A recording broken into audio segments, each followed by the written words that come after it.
Kaboom! Teach them! Always make sure the message reach them! Live from Kingston, Jamaica, broadcasting around the world.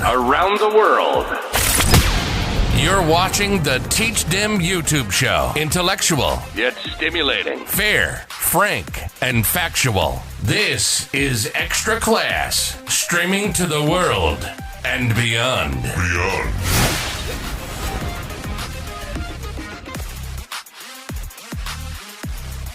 You know, it's Teach Them, the #1 intellectual blogging panel on the YouTube channel.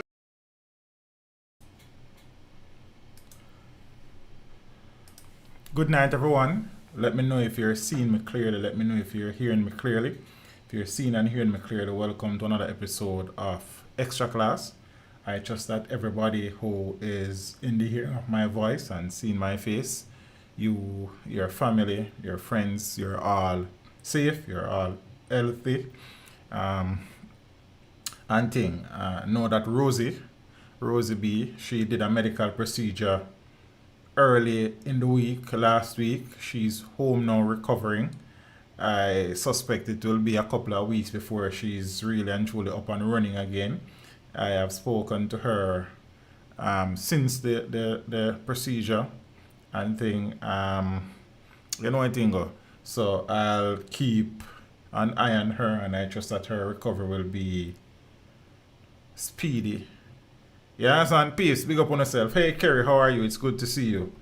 My mind run upon you today, now. But I say, I don't know if I'm married and gone on vacation and they just lock off. So, I don't know. Yeah, son, but we're there still. We're glad to see you. You understand? The honeymoon was good. Peace. Big up on yourself. We're there, you know. We could talk about a few things now. Because night I come. You understand? A million different things to do, but you know, we have to take some time out. And we are trying to get back the streaming vibes and the streaming energy. You understand what I say? But they kind of lose a vibe the one at a time, but we are make it work. You know, I'm not focus on no murder tonight and them something. Let's talk about some other things where affect the country. You feel me? Yeah, man. And thing. 17-year-old girl from Boulevard gone missing in Greenwich Farm. I think I have the young lady's picture. I never opened a folder yet. Big up to the person that were just dislike the stream. Everything good. You understand? Good to see you pass through still. You see me? I appreciate that. What were there? I line up a look at thing. I never remember saying I never do this. You know it thing goes sometime. Alright, looking for a young lady. Let me find out the article. Yeah, man. So, an Ananda alert has been activated for a 17-year-old Torian McDowell, otherwise called KK of Whitney Drive, Washington Boulevard, St. Andrew, who has been missing since Friday, July 16. She's of dark complexion, stout build, and is about 165 centimeters or 5 feet 5 inches tall. Now, reports from the Duhaney Park Police are that about 2:30 p.m. Torian was last seen in Greenwich Farm, St. Andrew, wearing a pink and white dress and a pair of slippers. She has not been heard from since then. Anyone knowing the whereabouts of Torian McDowell is being asked to contact the Duhaney Park Police at 876-933-4280, the police 119 emergency number, or the nearest police station. I don't know if there has been an update since this was published on Friday or yesterday. If not, and the young lady is still missing, I trust that she is safe, and I sincerely hope that she will return home to her family and loved ones in the shortest possible time. So that is 17-year-old Torian McDowell of Whitney Drive in Washington Boulevard. She has been missing since Friday. MS also was treating with a little medical condition recently. I trust that she also has recuperated. I'm seeing her here, so I'm assuming that she's feeling well, feeling better. Big up to the people in the building. All of the moderators, them, you know, I appreciate the support. Gigi Michelle, good night. I think it's the first time I'm seeing the name. For the people who are here for the first time, welcome. I am most appreciative of your support. And for the people that are there day in, day out, You know the thing set. Art of love. Alright, so I could deal with some more things. Jaja. Hope the young lady is okay. Shotgun seized by cops on patrol in Gregory Park, St. Catherine. So the police seized a firearm during a patrol in the Gregory Park, Portmore area of St. Catherine on Friday. Reports are that law enforcers saw two men boarding a motor car along a roadway. The men's action arose a suspicion of law enforcers. The police approached the men and one of them ran. 3 persons were held inside the car, in which a shotgun was found and was seized. Investigations are ongoing into the development. Man held after cops seized gun and ammunition in Portmore. Portmore, where they said a team of officers assigned to the St. Catherine South Police Division arrested one man in relation to a firearm and several rounds of ammunition during an operation in the Brayton Parkway, St. Catherine, on Friday, July 16th. Now, reports from the police are that about 1:30 p.m., lawmen were in the area when they saw a man walking along the roadway, whose actions aroused their suspicion. He was accosted, searched, and one Taurus 9mm pistol with a magazine containing 9mm rounds of ammunition was found in his possession. He was subsequently taken into custody. However, his identity is being withheld pending further investigations. Well done to the police. 2 more guns off of the street, some ammunition off of the street. We give thanks because those weapons and ammunition. Shawnee Design, want to go on broski? Think me I did for all a reason one of them time, but thing just get messed up, brother. We there said we just been busy here, Rasta. You know what thing go. You understand? We just there try to make the thing work. So my apologies for that, bro. And all of the other people out there who've been a try to reach out, who have been calling and have been missing the calls and messaging, and I have either not been able to read the message or reply to the message in a timely manner. My sincerest of apologies. People who are inbox up on IG, Facebook, me not really go over this. You understand? I try to treat with the messages in a timely manner, but sometimes them get a lot. You understand? I just saw the thing go. So I know nothing personal. It's just that it's a lot sometimes and it takes time. Zane, right. So I could go on to talk about some next things, Cop convicted of rape of schoolgirl gets 15-year sentence. A police officer attached to the Halfway Tree police station in St. Andrew has been sentenced to 15 years imprisonment after being convicted for the rape of an underage girl over 4 years ago. Detective Constable Leslie Walker was sentenced in the St. Catherine Circuit Court on Friday, July 16th. Justice Carol Lawrence Beswick ordered that Walker serve 10 of his 15-year sentence before being eligible for parole. Walker, who was convicted by Lawrence Beswick in a judge-only trial in June, is expected to appeal his conviction and sentence. The prosecution led evidence in the trial that Walker offered the minor a lift to school and instead took her to his home where he forced himself on her. The matter was subsequently reported and Walker was arrested and charged. Mr. Trevor asked for 15 years. Yeah, man, I think the sentencing guidelines for rape, I think it starts at 10 to 15. So I think 15 is the high end of the sentencing for rape. I think so. I could be wrong. But I think the minimum is 10 years with a maximum of 15 years. I could be wrong. I don't know if Finar is here and probably have some information upon that. You see me? No. This police officer may have arrested people before, males before, for rape.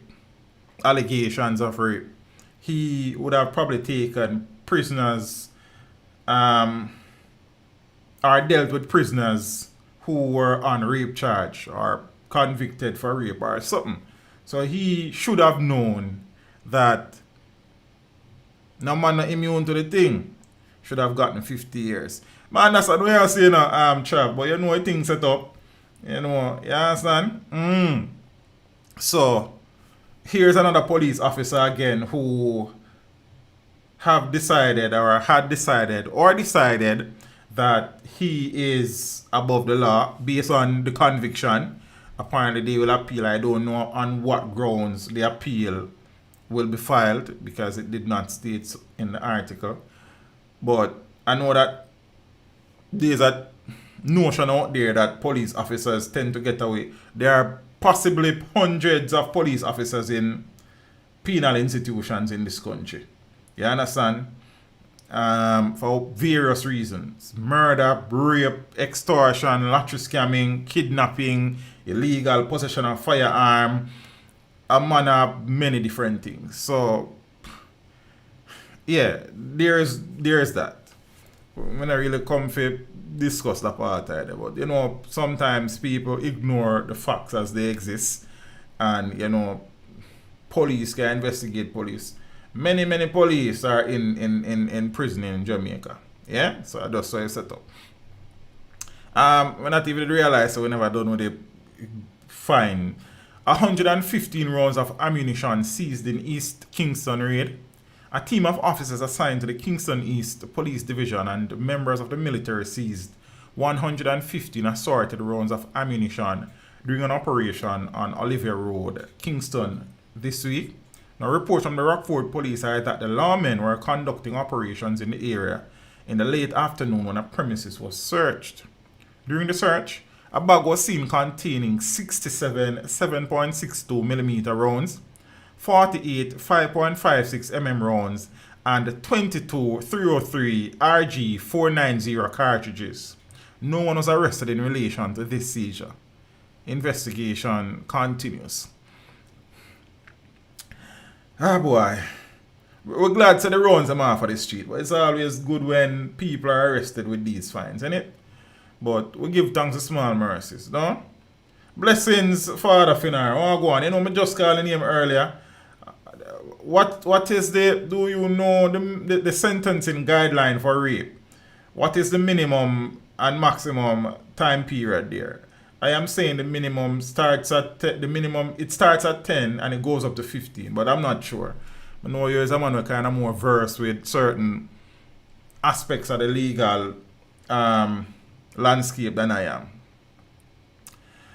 So I could talk about 2 women and 2 guest houses, Woman held after going missing from guest house with lover's gun. Why? Yes, Chanel, 115. Hey, Jaja. I suppose a zebra lost himself, you know, do I? Because I remember a zebra wasn't a first time offender. You understand? So you see, and I know you're a very, you know, intelligent person, Zane, but you see, sometimes when we look at some things, we don't look at them with context and perspective. It's not like the sentence that Zebra is serving was his first conviction, and that would ultimately have influenced the sentence that he got the next time around, if you understand. So I suppose is probably him really lost himself, technically speaking. But I mean, that is what on summer conviction in parish court is 3 years, while in circuit court is 15. Oh, okay. So me I tell us if you know some things. Give thanks, bro. A 21-year-old woman has been arrested and charged with illegal possession of firearm and ammunition and simple larceny following an incident at a guest house in Sandy Bay, Clarendon on Monday, July 12th. The woman has been identified as Tanisha Brissett, a hotel worker of Lilliput, Montego Bay in St. James. It is 10 to 15 years as you suggested. Blessings, guard. So reports from the Maypen police are that on Sunday, July 11th, at about 11:30 p.m., a man picked up Brissett along the roadway and assisted her to a guest house in the parish where they both spent the night. Now, me find the structure of this article is very peculiar. Listen to the statement again. Watch what I go on. Good night, Empress Marsha. How are you? Reports from the Maypen police are that on Sunday, July 11th, about 11:30 p.m., A man picked up Brissett along the roadway and assisted her to a guest house. Did he just give her a ride to the guest house, or him go for her for carry her to the guest house, or he tore them apart? That is a little bit strange. But nevertheless, he picked her up along the roadway and assisted her to a guest house in the parish where they both spent the night in different rooms in the same. I have no idea, but alright. Watch him, mans. Reports are that before retiring to bed, the man places firearm and ammunition in a table drawer for safekeeping. When he reached home, he remembered that he left his firearm in the guest house room and went to retrieve it. But both the firearm and Brissett were missing. So it looked like him wake up and leave the Empress in the room too. Like the article weak. You understand what I say? Very, very weak.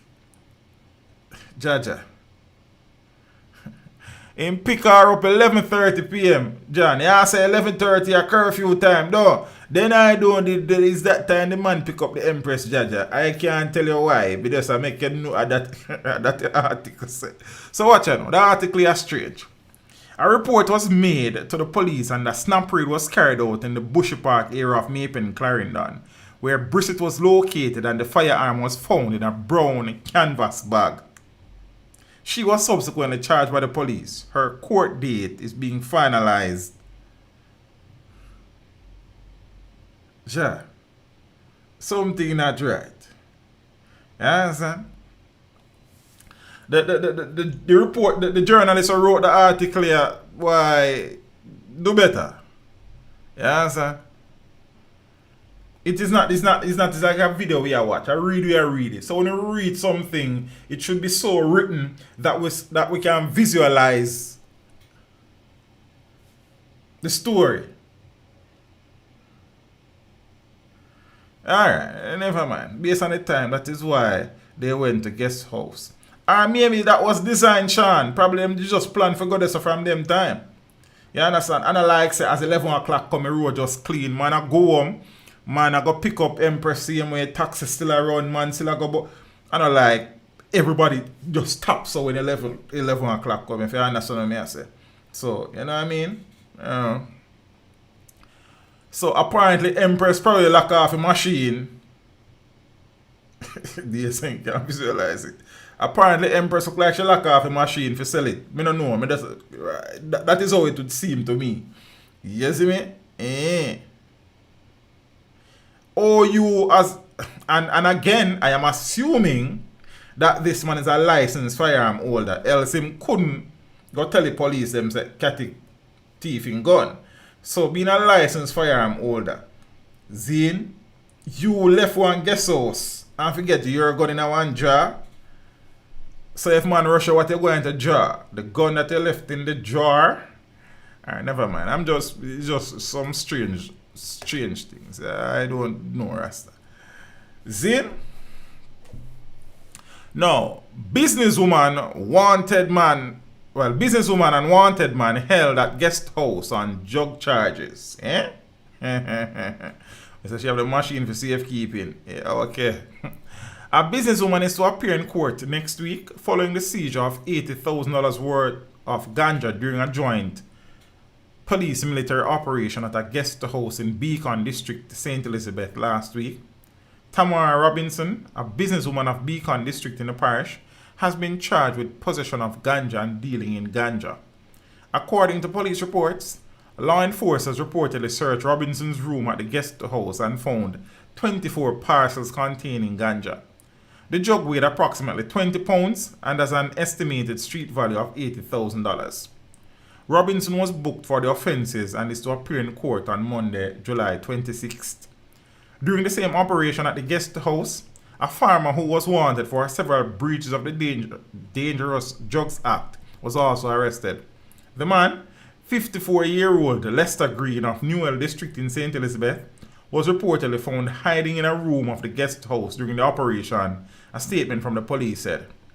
Over 2 years ago, Green allegedly committed several breaches of the Dangerous Drugs Act and a warrant was issued for his arrest, the police added.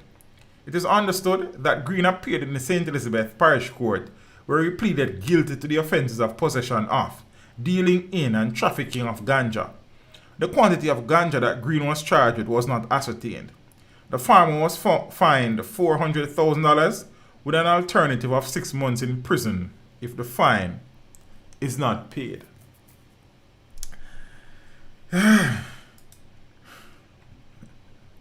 Speaking about ganja, you see? Never mind. Hey Tess, how are you? Aren't you penalized for leaving your firearm careless? It could be, you can be.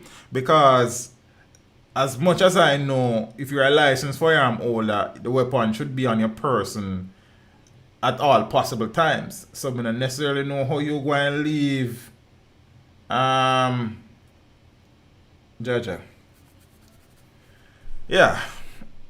Jamaica is a strange place, with some people with some strange ways, And every week we have some strange days, More times some people sit down with some strange gays, Alright, never mind. Jaja. UK fugitive among 5 persons held by the police in St. Catherine. So the police arrested a man who is wanted in the United Kingdom, seized 2 firearms and arrested 4 other persons during a series of operations on Friday, July 16th. So members of the Counter-Terrorism and Organized Crime Division CTOC and the St. Catherine South Police carried out the operations, including at the Caribbean Estate in St. Catherine. Reports are that a man who is wanted for 2 counts of grievous bodily harm in the UK was taken into custody. He is to be taken to court for a hearing in the coming days. Yes, Rasta.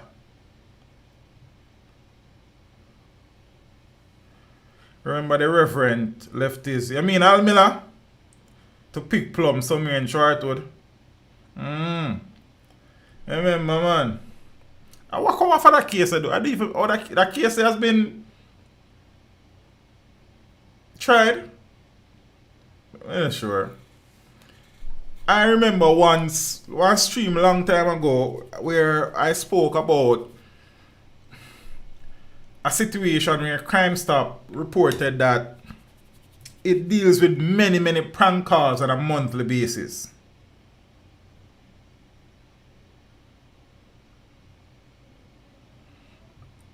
Zin?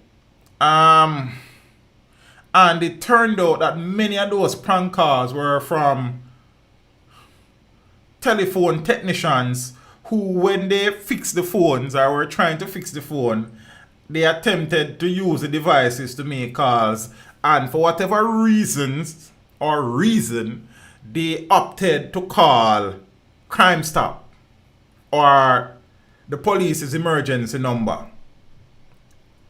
Just for chest of a phone and work, Good night, Tony Shea, how are you? So, many times calls were made with man that try test a phone at work when you have people who are treating with real emergencies not being able to get through because the phone technicians a test call, then phone or them are fix. You're not Yo, I understand, yo, Jamaica. What a nice place to live. See, Jam Down, the only problem is enough idiot about ya. Of all the number them in a rural where this man couldn't call or that man couldn't call, the man a call Crime Stop and the police emergency number. Call a girl, man. You understand? So now, I am not certain if those calls have resulted or led to any serious hurt or injury or harm being suffered by any civilian. Zine, however, we are seeing now where prank calls, this time to a different government agency, may have led to the loss of a life. And it has emerged since that prank calls to fire stations are very frequent. Now watch what I go on about it. It's a country, prank call to fire station likely resulted in man's death in Clarendon. Officials from the Jamaica Fire Brigade continue to raise concerns about the strain that prank calls have been placing on their operations. And the situation turned deadly several weeks ago when a prank call likely resulted in a Jamaican losing his life in a fire. Reports from senior officials from the Jamaica Fire Brigade are that 3 weeks ago, firefighters in Clarendon received a distress call and drove for quite some time to get to the supposed scene, only to find that it was a false call. Firefighters revealed that on their way back to the station, the truck they were traveling in got damaged in an accident. A day later, another distress call came into the station and they were unable to respond directly because of the lack of a unit. God. The senior fire brigade official said another unit had to be sent from another parish to the fire scene. That in itself is a problem, but we come to that. And by the time the out of parish unit reached the location, a man died in the fire.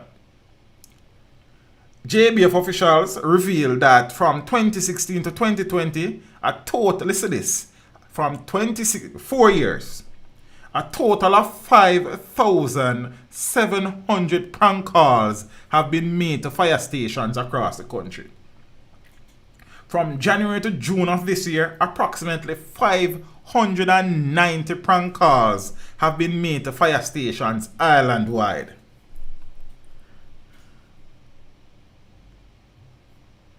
So somebody called the fire station yesterday. Fireman them jump down pole and jump in a truck and this. You don't know the fire thing go. Drive go one place, run on one part. No fire around there. False call. On returning to said fire station, they met in an accident, so the vehicle was out of commission.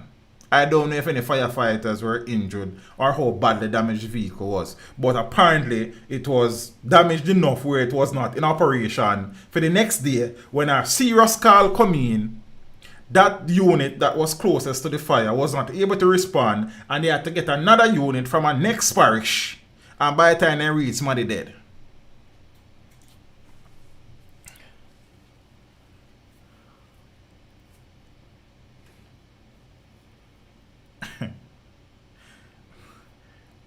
I mean, I am not certain why we're still living in a country where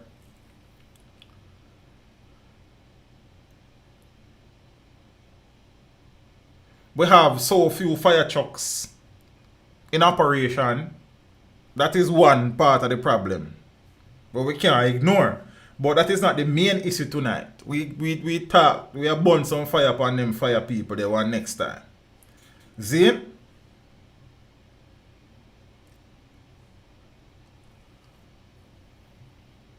What kind of idleness can befall somebody, fall down upon you?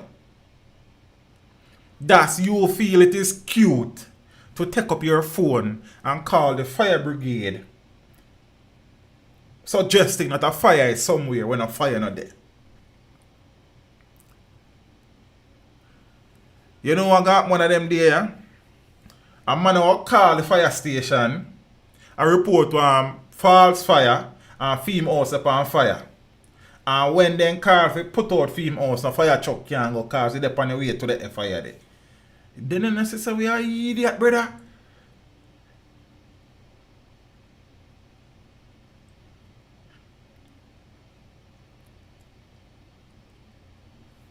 Somebody said no mechanic. I think probably that's a part of the issue, but again, probably a lot of the fire trucks are now old and in a state of disrepair and they need to be changed. Every now and then we see some articles said new fire trucks have been added, but normally 1 and 2 and 3. You understand? And some of these trucks have been in operation from me and you just born. You see me? So that's an issue. See? But the issue that we're treating with tonight is the fact that we have Jamaicans out here who have found it cute and fit in a 4-year period to call the fire brigade 5,700 times as prank.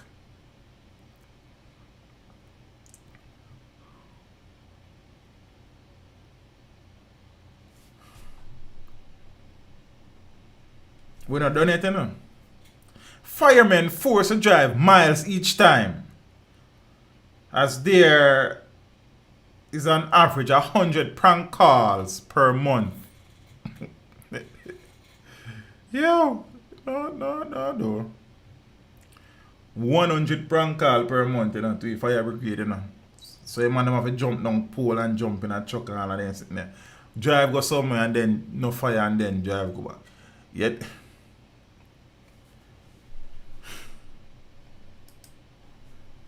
them phone they should be tracked.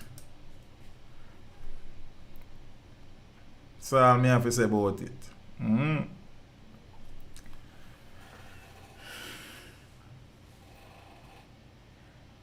I streamed Friday evening. Yes, Friday evening, in relation to the news that broke about the People's National Party conundrum, soap opera, drama, Dalios,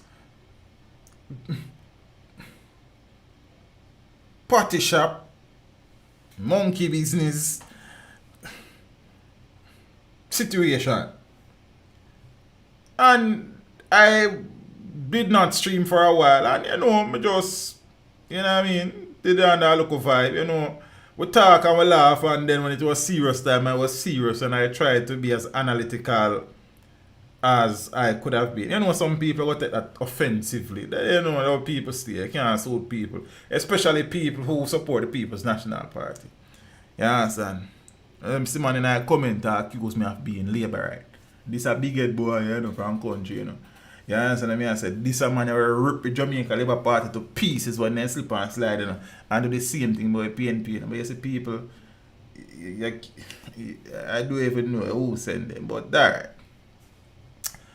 Right now, as serious as the situation is, the PNP is a laughing stock. So if a man feel for laugh, him laugh. But the truth is that the thing serious on the next level, as me shown you say, you know, really good for democracy of the country. Seeing that we have a two-party system. When one party is a pool party, you understand? And a full party. So that's a part of the problem. But more time, when you realize that people are so wall and a walk in a wall and a bust up them fire repeatedly, then you have to laugh after them, brother. You understand? None of them not pay me. I take care of my youths them. You see me? Then me not busy with none of them. So watch you now. I could talk about the PNP pool party. Primary school party. Where them a blow a fifi and a beat pinyard and a clown and blow a balloon and this.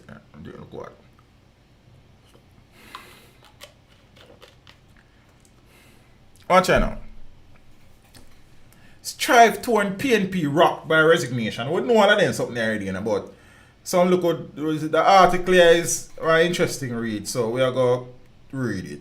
So the opposition People's National Party long-running internal strife churned out more turmoil on Friday with resignations with immediate effect of Vice Presidents Damian Crawford, Dr. Wickham McNeil, Michael Phillips, and Chairman Philip Paulwell. In a joint resignation statement and a no statement, in a long story, see? While the statement claimed that the resignations were done to avoid further widening of the internal rift and another divisive internal election, it also zoned in on what appears to be a lack of effort by the leadership to embrace party unity and also intimating that old wounds from the last leadership race have not yet healed. Then they don't even tell me that has been obvious.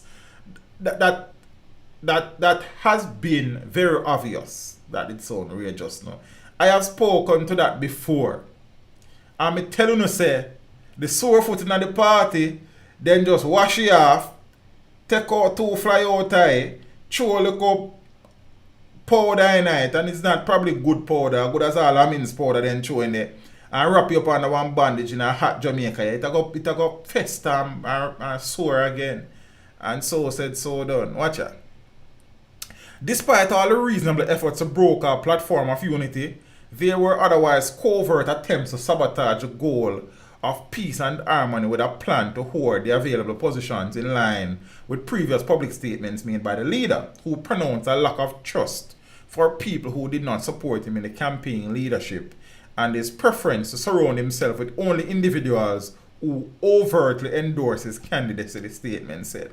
Now, former PNP stalwart KD Knight, who has been observing the latest developments, said that while what was happening could be perceived as disunity, where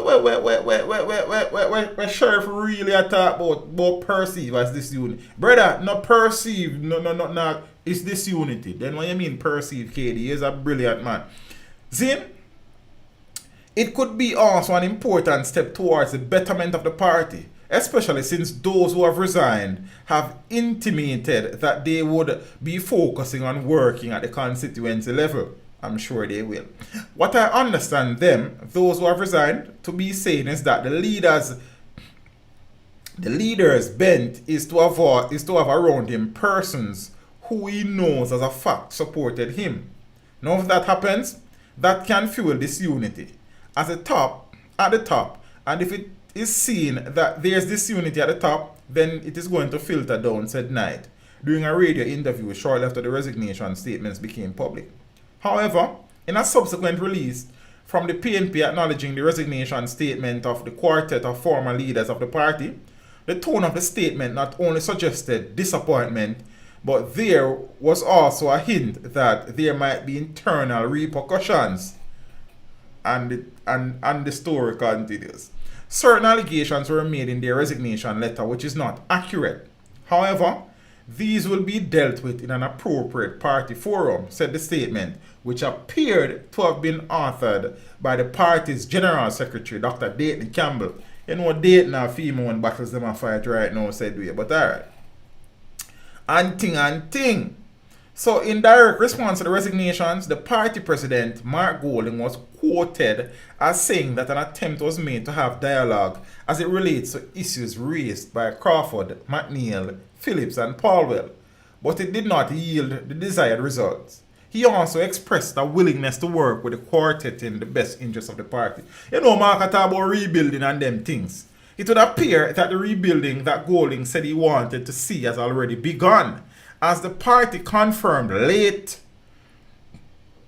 Saturday afternoon, I think, that the 4 vice presidential nominees, Norman Scott, Eugene Kelly, Ian Ailes, and Richard Azan, as I said to you on Friday evening, say I saw me here, see it here, I never hear nationwide, the tweet it, who were nominated unopposed would automatically fill the positions pending official ratification. And I made the point on Friday, and I'm going to make it again. Damian Crawford, Michael Phillips, Dr. Wickham McNeil, and Philip Paulwell are heavyweights in the party. Whichever way you look at it. They have decided to step aside. Then these persons were nominated to be vice president. See the man them on screen now. Ian Ailes, the hero as in call himself. Norman Scott, Eugene Kelly, and Richard Azad.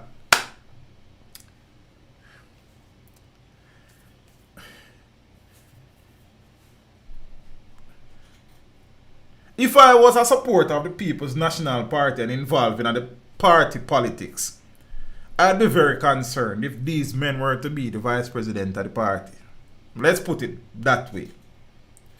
I also said on Friday that this resignation, as bad as it may seem upfront, is an opportune time for the party leader to blood some fresh people, some people who have new ideas and have vision and the energy to try and resuscitate the party that is currently on life support. However, contrary to that, it seems that instead of moving forward, they are going further backward. And that is just my observation. Zane?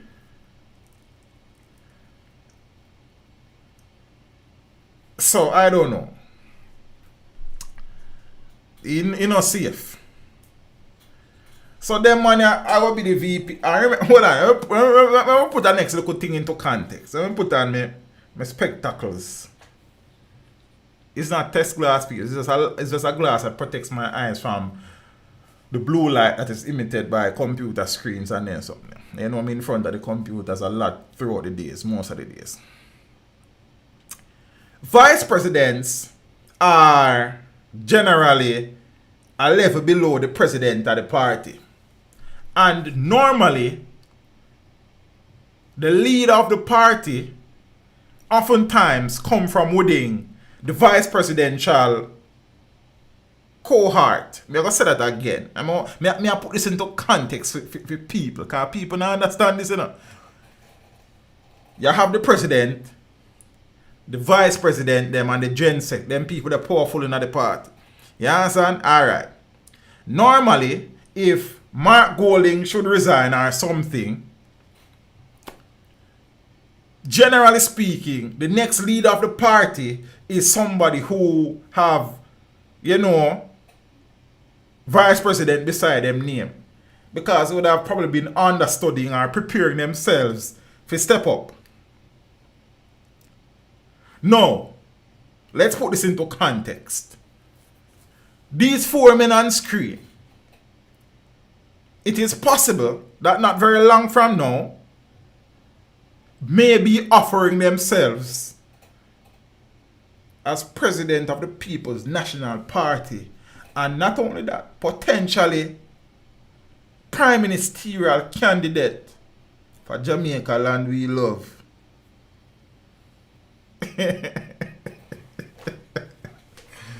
Yo.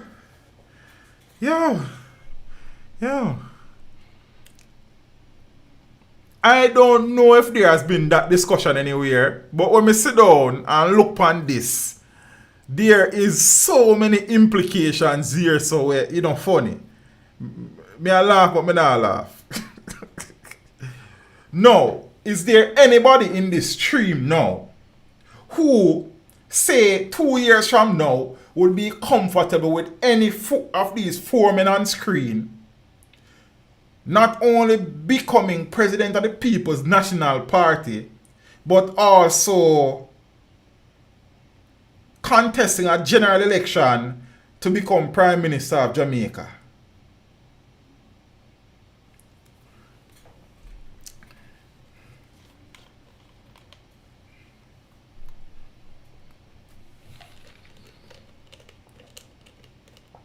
Put it this way, forget about the politics of the politics.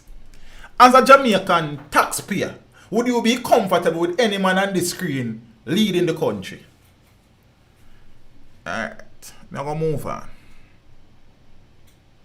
Start which party, miss? Any party me I keep right now is a beach or a pool party with some girls in a bikini and enjoy my look of young here so I make that left. Nah, make politics stress me. No. Alright, we just have put it there, so. But probably that won't reach to this still, because I guess you then still have people like Lisa Anna who still have leadership aspirations. I think people like Angela Brownberg probably have some leadership aspirations somewhere down there, so too. She probably not say it yet.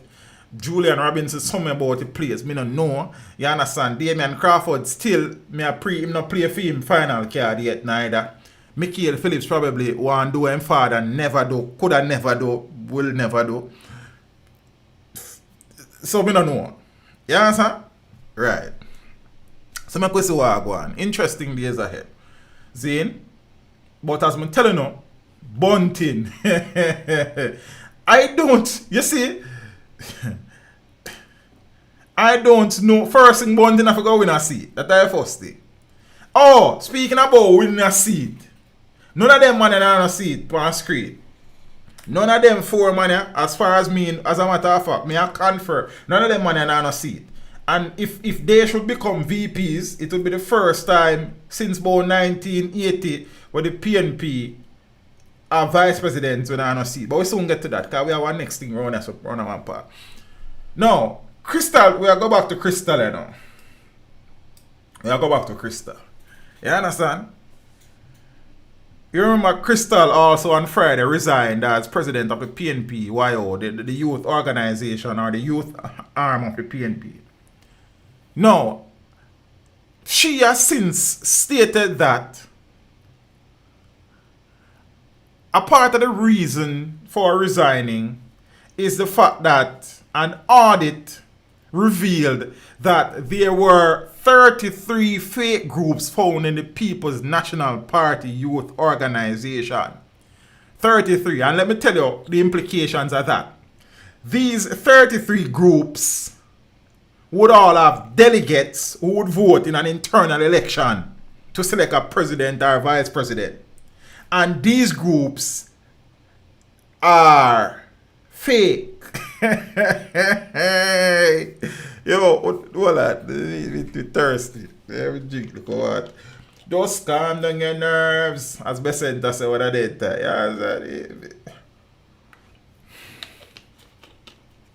I spend too much time I look on the politics in Jamaica. And I need to use my time more constructively, you know. Because I say, it 33 fake groups found in PNP YO audit finds. You know watch the matter, sir. You know, an audit of groups in the People's National Party Youth Organization found 33 suspicious groups with about 90 voting delegates, enough to swing upcoming internal elections in the limping PNP. Limping is an interesting word. How we broke their foot? Oh, them broke it themselves. Those additional details have emerged as comrades try to come to terms with Crystal Tomlinson's resignation as president on Friday, a day after a no confidence vote in General Secretary Andre Brown. I mean, that really knows that go on. In her resignation letter, Tomlinson alluded to the audit in revealing that Brown was removed from office on the basis of allegations of fraudulent registration of groups.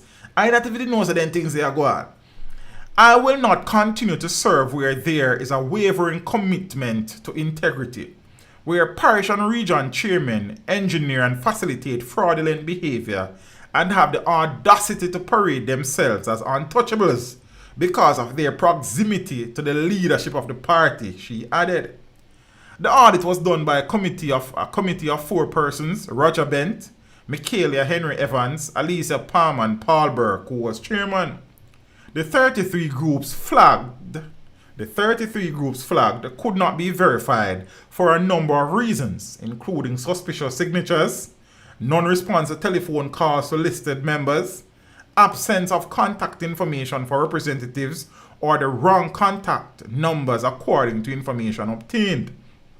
In one instance, the person listed as the secretary for the Arborview Progressives, that is one of the 33 groups, said she was not aware of the group.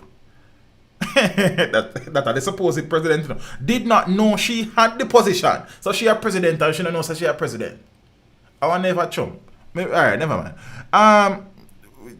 We should make my last. Did not know she had the position, and that she was never invited to an alleged general meeting purportedly held on April 7, 2021. Most of the fictitious groups were formed between December 15, 2020 and February 2021, while many of the approved groups were formed as early as 2019. The audit report was presented at during an online meeting recently, I think Thursday. Now, so the PNP-YO elections were initially scheduled for the weekend of July 25th, but they had been pushed back indefinitely to allow for the auditing. Now, telephone calls to the former GenSec have gone unanswered, and the group structure mirrors that of the PNP, where a group is defined as a unit of at least 10 members and which has been in existence for at least 7 months and its financials in an acceptable state.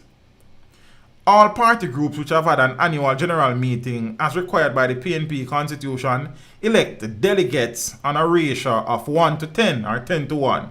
So every 10 members, the group gets to have 1 delegate. 33 groups, supposedly of 10 people each, no exist. So these are the fake groups, and funnily, a lot of the groups sound like a gangs. You know some of them gangs in Jamaica, listen to them name here. Content PNP, YO, that one define. That one name Impact, just Impact. Top Road Lions, Harborview Progressive. She says she don't know so she a president. East Central YO. 10 Strong. I want a group that name 10 Strong. That sound like a one gang. Young Comrade, alright, that one that sound alright. Southborough Power. Powerful Youth. Power. Top Strikers, that's all like a one gang. Upsetters, that one gang about the name so. Pusey YO. PUSY. Me I say a Pusey because yeah, Jumpstart. Party one, Jumpstart. Firecrackers. Let's go. Step Up. Champions. Believers. Conquerors. Red Hill Warriors, Good Youth, On Fire, Stronger, Icebreakers, and One Love. Oh, they're not done. Hot Stepper, Red Flames, Smart YO, Red Starlight, Red Pan Strong, Red Pan Gang, Essential Clappers, and Pine Power. Then group that sound like a gang them. If it does I say, no, you know sound good. You don't choose some different name, man. Boy, no. One of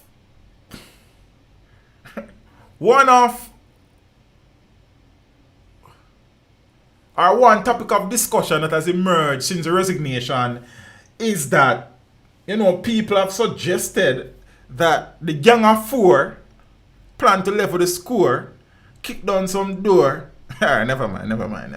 That the 4 high-ranking members of the party who tendered their resignation may be planning to form another party. From where I sit, which is in this chair, and from what I have heard, which is nothing, I don't think so. I'm just kidding. I don't think that will happen though. But I would be very surprised. You understand? Because I would be very surprised. We saw the NDM, which was the breakaway faction from the Jamaica Labour Party. I doubt if the NDM ever secure 1 seat in a general election in Jamaica. You see me? So, I don't know. Christmas party. On a very out order though. You understand? It's the 80 of the Rural People's National Party who not disrespect, sir. It's also not Peter. But alright, watch it now. Another part of the discussion is that there could be a leadership challenge mounted against Mark Golding. What difference will it make? Very interesting question. I couldn't tell you, JC. I'm not sure if JC is male or female. As I said, that is a part of the conversation that is out in the street. So I tell you what go on, I don't know the guy them, I don't know them, you only see them on TV like and read about them. We don't know them, you understand? Somebody just speculate, and a gauge what a crowd has said. You understand? And thing, watch it now. With disrespect women self-teach. What you say, Samba? I don't understand. What you say? Cookie said beach party. No, as me say, there are sounds and mutterings. Oh, blessings. Malayan, big up yourself, Father JC. Give thanks. See? As I said, the discussion is that there may be a leadership challenge mounting. And thing. However, with disrespect, we self-teach. The president of the party, Mark Golding, is mum on a potential challenge. People's National Party President Mark Golding is keeping quiet publicly about the situation that has left the 83-year-old party struggling to fend off further criticism about its quest to achieve unity, following the resignation of its 4 vice presidents and its chairman on Friday. Golding, who was elected president of the party last November after he defeated Lisa Hanna for the organization's most senior position, told reporters that he has opted not to comment on the situation that has again unsettled Jamaica's oldest relevant political party. I think it is best that I refrain from making a comment at this time, Golding said in a message sent via WhatsApp to the Sunday Observer. The lawyer and businessman by profession also scoffed at suggestion that the Sunday Observer, that there could be a potential challenge to his position as leader of the party. Asked to comment on whether or not he was aware of a plot to replace him as opposition leader, Golding responded, "Not aware of any such plot." Sorry guys. But all day, Friday, Saturday, social media buffs argued that a group of PNP members of parliament were contemplating writing to Governor General Patrick Allen to inform him that they, by a majority, wish to usher in MP for St. Andrews Southeastern and former party General Secretary Julian Robinson as the new leader of the opposition. Yo, no, all of that. The Sunday Observer understands that Robinson has dismissed the possibility of anything like that happening. Later in the day, Robinson responded thus on social media. Quote, there's a post on social media which associated my name with a move to name a new opposition leader. I wish to make it clear that I am not a part of any such move and remain committed to playing my role in the building of the party. Rebuilding. I spent most of today in a workshop with targeted divisions in Region 3 in preparations for the local government elections. But it did not stop the suggestion from flowing, among them that 9 of the 14 members of the House of Representatives were interested in having Golding replaced by Robinson. The names mentioned were Natalie Nita Garvey, Lisa Anna, Dr. Peter Phillips, Denise Daly, Fitz Jackson, Dr. Maurice Guy, Michael Phillips, Lawton Cousins, and Philip Palwell.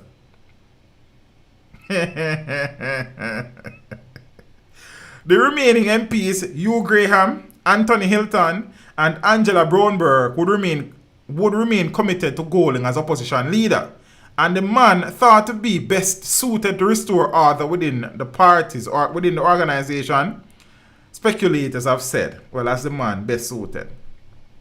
Now, the PNP's annual conference, where the highest party decisions can be made, is expected to be held in its usual month of September, although details have been limited about how it will be done this year in light of COVID-19 protocols. At close of nomination for president and vice president on Friday, Golding was the sole nominee for the top post, while newcomers Eugene Kelly, a councillor in the St. Andrews Southwestern constituency, and Norman Scott, mayor of Spanish Town, the St. Catherine parish capital, joined former MPs Ian Ailes and Richard Azan as those duly nominated for the 4 vice presidential slots. Nominations may be taken from the floor at the annual conference, but that would be a rarity, and unless the process is reopened to allow for a consensus team, it would be the first time in the PNP's history that 2 sitting councillors would be approved as vice presidents of the party. History would also be made too, should the 4 nominees be certified at the conference, that no sitting MP would be serving as vice presidents, not counting the period of 1983 to 89 when no PNP MP sat in the Jamaican Parliament because of a boycott by the party which did not contest the 1983 snap election called by Prime Minister Edward Seaga to protest what it termed a flawed voters list.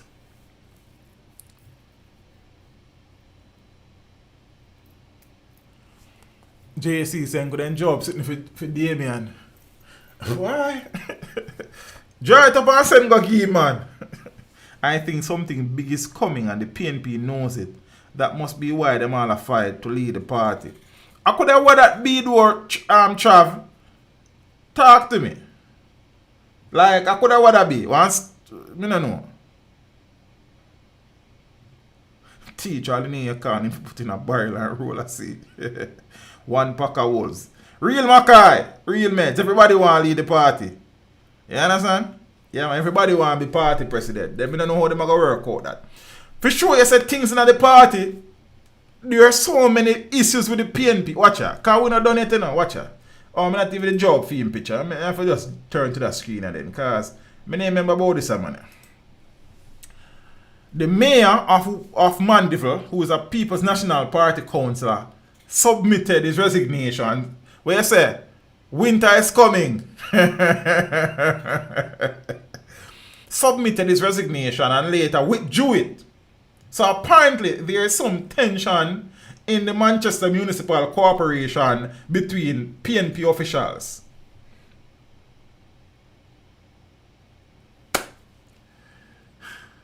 Mayor withdraws resignation after PNP consultation. Donovan Mitchell withdrew his resignation as mayor of Mandeville and chairman of the Manchester Municipal Corporation, reportedly at the urging of at least one senior member of the opposition People's National Party. Hopetoun McCarthy, chairman of the PNP's Region 5, which includes Manchester and St. Elizabeth, confirmed that Mitchell was spoken to by people within the party. I have not had a chance to speak with him at all, but I have been reliably informed that it has been withdrawn. People from within the party spoke with him. I know that at least one vice president who did, McCarthy told the Jamaica Observer by telephone. I wonder if I'm Michael Phillips, so don't decide him there. Him probably speak to him before him resign as VP. I'm just saying, I couldn't tell you. You understand? Mitchell, in a letter late one of them day, which was addressed to Chief Executive Officer of the Municipal Corporation, Winston Palmer, said he looked forward to continuing his work with the municipality as chairman. The news of him withdrawing his resignation followed an earlier letter that he had resigned. He had said in his resignation letter that he believes his colleagues have lost confidence in him as mayor. Mitchell, who represents the opposition People's National Party, had also said he would remain a councillor for the Royal Flat Division until the next elections were called. The Jamaica Labour Party minority leader, Cleon Francis, told the Observer that the crossing of the floor by a councillor for the Johns Hall Division, Faith Sampson, last July from the PNP to the JLP, reducing the PNP's majority to 8-7, showed that there was tension. Just as the letter has said, Mitchell has lost the confidence of some of his councillors on both sides. There's an issue with the fact that Sampson had crossed the floor, so you know that a tension would have been there. It is starting to boil up now, and with the People's National Party preparing for their conference, everybody is trying to prove themselves as relevant.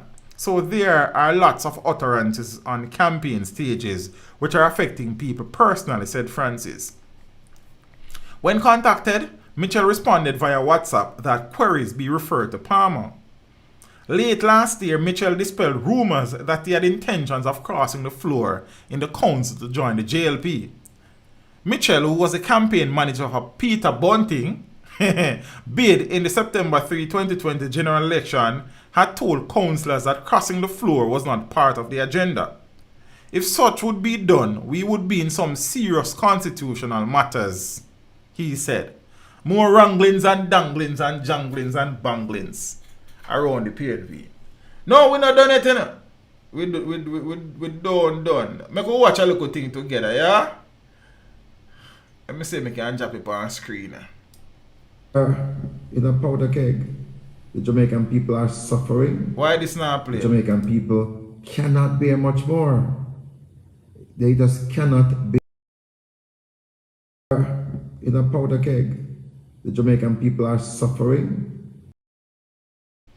Alright, before I go any further, so Philip Powell was the party chairman, resigned as part of the group on Friday. he did a live on his Facebook page where apparently he said some things. I have not. I have heard bits and pieces and read a few things. So it's the first time I am going to actually watch this. And so we are going to watch it together. Because I don't know if we watch it yet, but we don't watch it yet. So we are going to watch it together and see if we can see what I'm trying to say about it. So make we go cross over here. So. What? I just give me this. Choose which file. Boom, so alright. In a powder keg, the Jamaican people are suffering. The Jamaican people cannot bear much more. They just cannot bear much more. And that's why a viable opposition is so important. But a viable opposition will not come about if we are disunited. The problem why we only have 14 members in the parliament today is that our house was not in order. We were disunited, and it started back from about 2017 right through the general elections where we lost terribly, and of course today. We are not going to see the sight of power if this continues.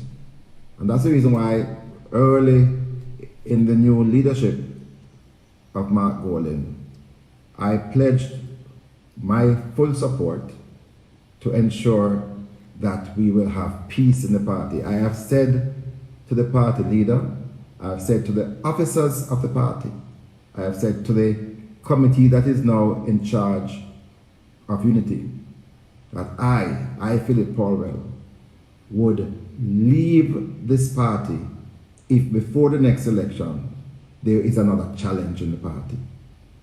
I would not support another challenge in the party. I made that pledge. So I was quite clear that between now and the next election, there will be no challenge to the existing party leader. I didn't vote for him, but I know that if there is another challenge, we will be out in the grass for another 10, 15 years. So I pledge my support to work to achieve unity. And that's why I was one of the active members of the Unity Committee. Because, you know, comrades, if our house is in disorder, is in disarray, no care what you do out there to try to convince people to vote for you, they're not going to do it, especially PNP people. We have seen that. Jamaicans on a whole, the JLP was out for 18 years because they were not united. There's nobody who's going to go to the ballot box and dip their finger in the ink for a party that is in disarray. They're not going to listen to you. So you could be performing very well in Parliament, you could be stirring up and pointing out the issues of the day. People are not going to pay you any mind if you don't appear as a team. And that has been my commitment. I know if you don't go there as a team, dog nyam will suffer in the upcoming local government elections. And that's the reason why I was quite clear, and I thought our party was quite clear, the officers were quite clear, that we could not sustain another internal elections. That vice presidential elections are coming up, and that we need to ensure, to engineer, and that's what you call guided democracy. And it has happened before in 2006 and otherwise, when the leadership of the party say, listen, we are going to forego an internal campaign. An internal campaign costs people money, but more importantly, it costs unity. And I thought the entire officer corps, I know the existing VPs, all of them were, that we should not get back into campaigning internally. All the money that you'll be spending, you could have hold on to that and spend it in a local government campaign. But again, the infighting that it would cause.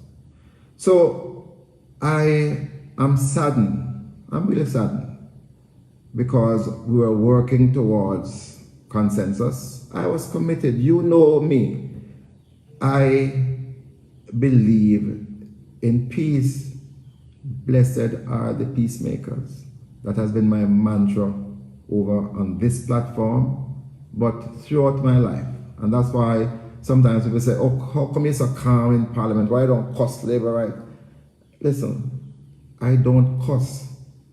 When I had to fight for the Jamaican people with cable and wireless, I was dignified. And I fought for the Jamaican people. But I'm not going to kick off table and curse bad words. That's not me.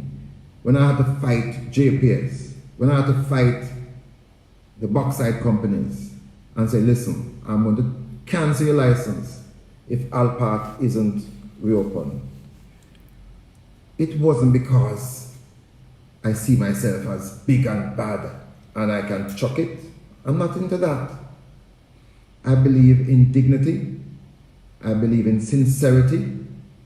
I believe we have to look in the mirror at ourselves every day and ask yourself, is this what I'm placed here? And you know, despite what anybody wants to say about me, every day I can look in the mirror with a clean heart and hands and say that I have been sincere in standing up for the Jamaican people, sincere in leading a life of honesty, a life without corrupt motives or practices, a life where in my own constituency I work for peace, for the killings that you hear about to stop, to ensure that gunmen are put away, people who have information to pass over the police.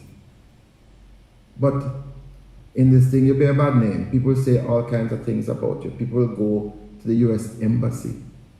People of your own ilk will go and tell lies about you.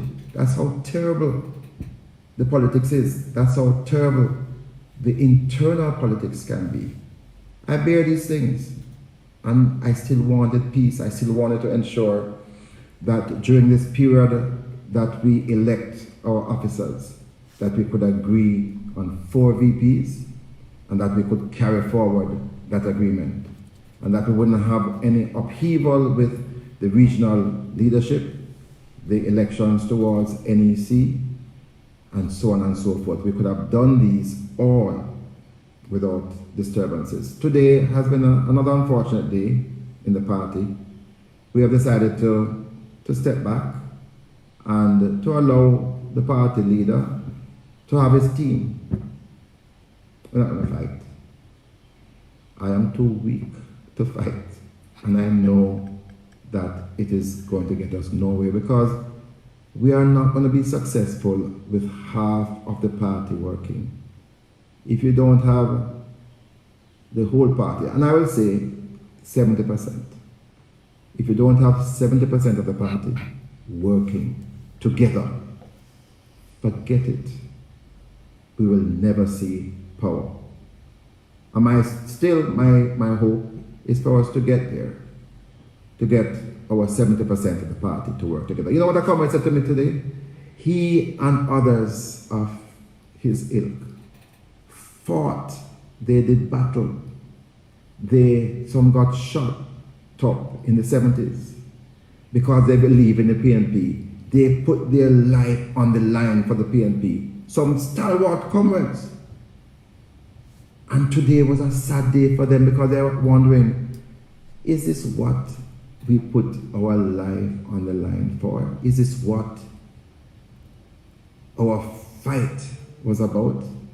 And I didn't support the fight. I didn't support tribal politics. I didn't support PNP and JP at war. That is not me. But there are some people who went out there on the line, and they're saying today, what was my life all about? Because they did it for the People's National Party, the party that has brought the most benefit, the greatest achievements in this country. It's the People's National Party. And when we fight like this, what do we say to those who fought to keep us alive in the 70s and 80s and beyond? What is it all about? And why would we want to have half a party? Why not work to have the whole party coming together? So yes, we have taken a position, but we're not leaving this party. The PNP is in me, the PNP is in you. So we're not leaving this party, we're going to continue here. Whatever I can do, my colleagues, to make sure that we do well in the local government elections, we're going to do it. And we're not going to bear no malice and cuss anybody. That is not what I am about. That is not what we are about. There is a genuine need to settle down. I know today I can think of Comrade P.J. Patterson, how sad he must be. I can think of Sister P. One day we're going to talk a little bit about Sister P, because I'm in touch with her every day. But this is sad for those of them who are still alive. K.D. Knight, Maxine Henry Wilson, all of those, John Jr. Today must have been a very sad day. All right, enough of that. You understand? I play that because him say some things, you know. I mean, if fish come from sea bottom and tell us a shot down there, then you could have to believe him. He made a statement where really and truly, you know what I mean? A man say people from within the PNP go up a US embassy go tell lie on it. If that is any way, shape or form true, then you realize that this party is starting to look like the Titanic, a doomed ship. You understand? Yeah, man. So, that is that. We're not to dwell upon them. But as me I said, and as I said in the stream on Friday, that this thing is concerning on a number of levels. You understand? I mean, if a JLP want to fight amongst themselves and destroy themselves, and then not go affect the country, fine. If the PNP want to do the same, fine. But ultimately it will be. Why? Because we are a country that have a two-party system. And yes, technically it's not two dege party, but all the political landscapes, we have two dominant parties. Zin, the JLP has 49 seats in the House of Representatives. The PNP has 14. It means that the government of today is extremely strong in Parliament, and as such it will be very easy for them to propose, table and push through bills and laws that will suit them. Because the PNP is very weak as an opposition in terms of numbers. Remember, most things are done through a vote in the Parliament. Yeah? The People's National Party with their 14 MPs have been struggling already in Parliament. Now, instead of trying to galvanize themselves and to try as best as possible to represent the cause of the people of the country, Zine, and to keep an eye on a political organization, which is a JLP, which is, in my opinion, have quite a few dictatorial traits, and I have spoken about that in no uncertain manner before. Zine, I have even done a video about that before, and since that video, we are listed 5 instances that cause concern within me as a taxpaying Jamaican, where Prime Minister Andrew Holness, whether he was opposition leader, Prime Minister at the time, did some things that were not democratic in name or nature. And since then, other things have been done, and we probably can do a part 2 of the video now. Zin? So, we have 14 MPs for the PNP. I try keep tabs on the government, but kind of have some little sneaky ways about them. And them spend more time a fight amongst themselves instead of a fight for the Jamaican people. Then that not safe. It can't safe. So I know some people are jumping and rejoice so the PNP are fall apart. Ultimately, it will affect us as a country. So the truth is, if you have a two-party system, you need a strong opposition to keep the government in check. So whether you is PNP or you is Labour, right, that's not important now, you know. What is important is that we are faced with a situation where Prime Minister Andrew Holness have some traits that are cause for concern, and we have a weak opposition that is getting weaker by the day. That will ultimately affect us as Jamaicans. So no matter what color you like or what color you prefer, the thing is that at the end of the day, we are all Jamaicans under the whims and fancies of those we elect and select as our political representatives. And that don't forget on the head.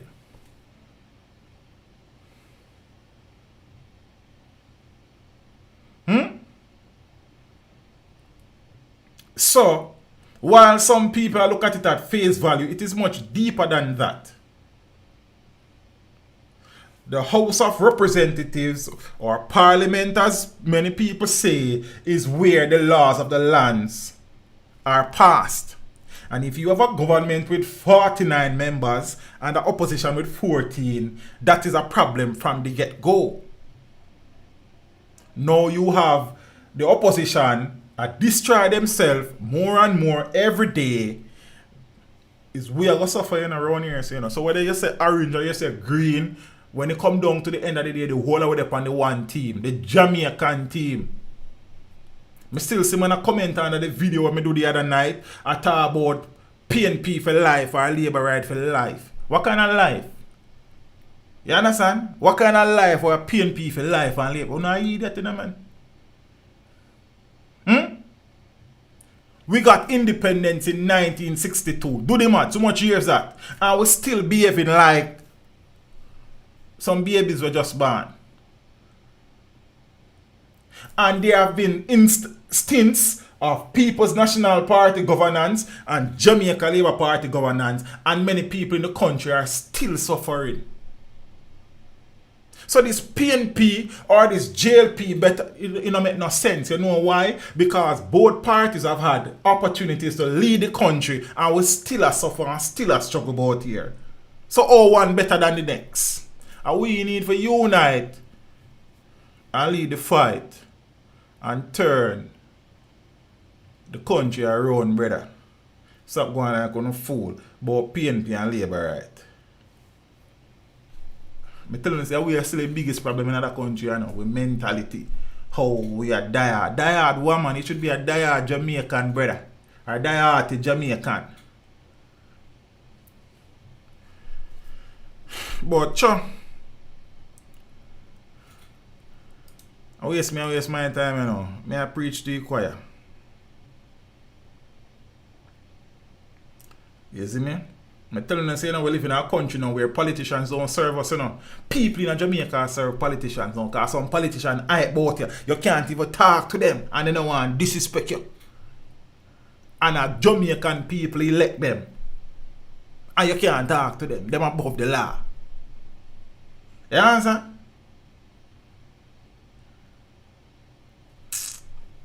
And you can tell me about your die-hard JLP or die-hard PNP. You're a die-hearted fool, man. You need to be a die-hearted Jamaican. That is what you... Yo.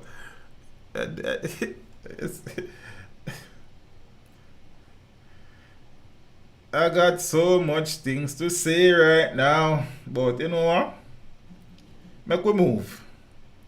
Because we not even see what going on out here now. We not even see what going on more time. We are fight against one another for Labour Right and PNP. And Labour Right and PNP are fight against we. I want we to fight together and fight for we and fight for ourselves. We're blinded by some orange shirt and some green shirt. 2021 a man still tell us a PNP for life and a JLP for life. What kind of life? A wasted life.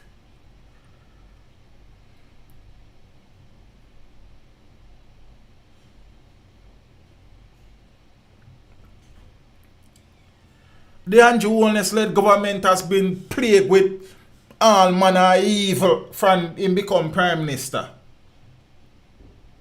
What the alternative? The People's National Party? This a People's National Party, pool party, birthday party.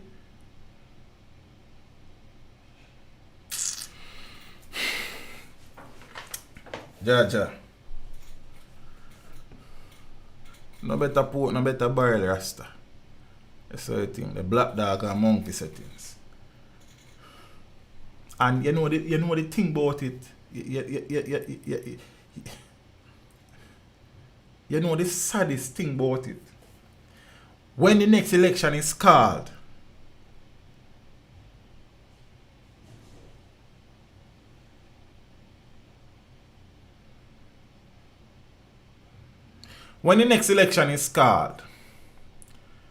them same people that we are ball now, the same people that went been a ball for a long time, the same people that when I go ball in the future go run back at the PNP and the JLP same way and beat back cover and ring bell and hold up them fist and hold up them finger and jump on tree and yam curry goat and white rice and drink rum. And then with 5 years we in the slum.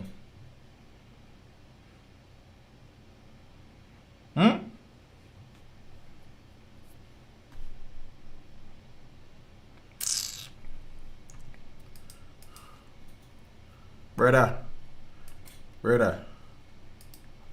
right now, it thing not safe. That me I tell you now. I suppose the party when a power would be the default victors, I suppose, I don't know. But brother, Trav, you know and me know, say as long as you live and me live, that will never happen. I remember say you have some man about the way say them a PNP for life and Labour right for life. Them is going to vote, brother, because they have divided and conquered us. That is what they have done, you know. They have divided and conquered us, bruh. And mark you know. Many Jamaicans now suffer and struggle, you know. Many Jamaicans out there do well for themselves, you know. But they still have too many Jamaicans who are suffering and struggle. So we now go sit down and say nothing now go on and nothing has been going on, you know. That would not be fair. Because there are some people out here where I make moves. Legal moves we are talking about too. But the truth is that you have many people out here who are regress, brother, and who stagnate.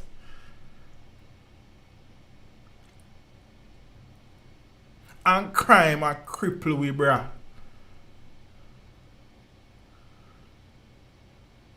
The healthcare system is suffering from ill health.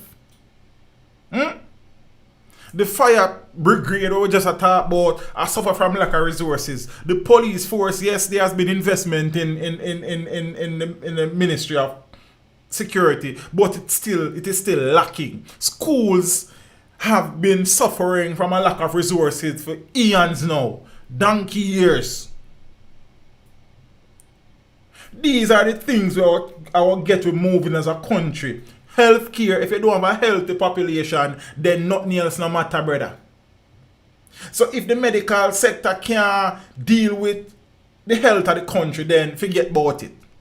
If people don't feel safe to conduct business and do business, it don't make no sense. And if we have a country that is not educated, it don't make no sense. Health, security, education. When you don't fix them three things, brother, the country can't fix at a common sense. When you treat with those three things, everything else will start to make sense and things start move forward, bruh. Don't ever get me started about education. I have been in the education system formally from 2008 and now at 2008. And much has not changed. Most of the hospital them in the country when rainfall them a leak. Uno see KPH the other day, but I have gone to visit I have gone and visited a friend in Maypen Hospital. And I see the condition in Maypen Hospital before, bruh. We got other places, go see some things where, brother, them you can't get better than them places, brother. When last one new hospital built around here?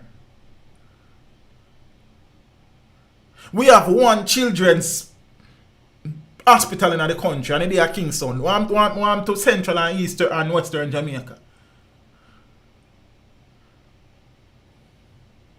Some police station, police a walk on floor and a drop through floor, brother. Rain a fall and wet them up. All people are going to work when them uncomfortable. And for years, we are run back a PNP and run back a JLP and a fight for PNP and fight for JLP. And both of them have led the country and we now move forward. But yet still, man, we kill you. Call them a PNP and man, we kill you. Call them a labor right. Brother, me come here and me blaze fire upon everybody. And man come here so come say me a PNP, call me a blaze fire upon the government, or me a labor right, call me a blaze fire upon PNP, because we are idiot. So you can't talk and you know something. Brother means a Jamaican man. No peanut in a Jamaica. You see me? So with your labor right self and your PNP self, not bring that to me, cause me and none of them guys are a friend and none of them not feed my family. And me feed my family.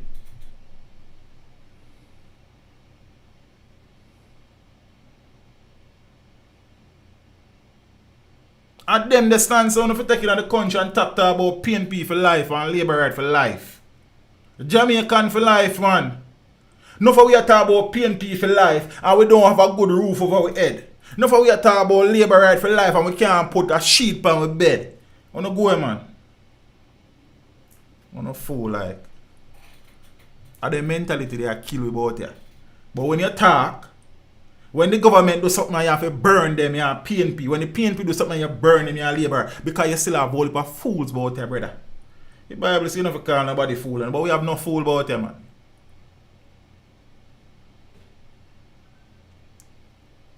And when we are going to rise up out of that mental slum there, brother. Politics only benefit politicians, road boy. Politics not benefit the regular man, it benefit politicians. And them our society friends, bruh.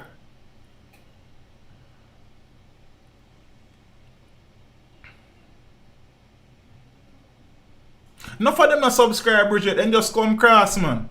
Enough real subscriber know teach them and know what teach them stand for. So normally when some people make them statement, there are some people that's a pass through. But Joseph Hunt, big up yourself, my brother. How many people willing for brother? Missy man say them a try be different from the two main political party. And I want somebody vote in an election, brother, and them vote for themselves. And you did have people back at them, how we need a change. It is time for us to stand up for something different. But the same Jamaicans, neither them family are going to vote for them. Them family going to vote for PNP and Labour Right same way, brother. Yo, how did you even see what I got about it?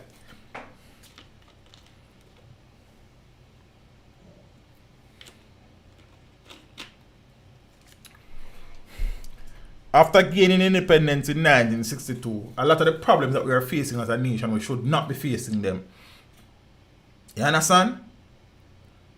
The state that we are currently in as a nation, we should be way advanced. But the eat of food mentality, the corruption, and we still jump back at them people and we defend them down to the ground, man, willing to bust your face. And you and them, everybody knows that them politicians are thief, you know? But they're willing to kill your brother over them God. Yo. Me I move on still, because I have some other things to talk about. Big get. Me I move on. Former US ambassador says a wrong was done to Daryl Vaz when Vaz's visa was revoked. Yo, both times you see that things, you have to laugh, you know? You have to laugh, Rasta, man. Former US ambassador to Kingston, Donald Tapia, says a wrong was done to Cabinet Minister and West Portland Member of Parliament, the Jamaica Labour Party's Daryl Vaz, when Vaz's United States visa was revoked. Tapia says the consular section of the United States Embassy appears to have blundered when they revoked Vaz's visa based on inconclusive innuendos. Tapia says he will do what he can to have the wrong done to Mr. Vaz corrected. The former US chief diplomat to Kingston made a stunning statement in an exclusive interview with Cliff Hughes Online late last week. Tapia says inconclusive data, which should have been more properly investigated, played a role in the revocation of Vaz's visa. Tapia said rumors and innuendos shouldn't be allowed to ruin anyone's career. Ambassador Tapia, was responding to Cliff Hughes during the conversation. During the conversation, Mr. Vaz said the revocation of his visa has affected him on a personal level. Minister Vaz insists that there was no wrongdoing on his part, leading to the revocation of his visa. And Mr. Vaz says his wife, Anne-Marie, has since been allowed to travel to the US on medical grounds. I'll leave that where it's at, right there, sir. You have nothing to say upon that. So make go watch it and see what goes on. Sticking with the Jamaica Labour Party, you see? George Wright. I suppose George Wright is no longer a member of the Jamaica Labour Party, but he is a member of the Labour Party. You understand if you understand?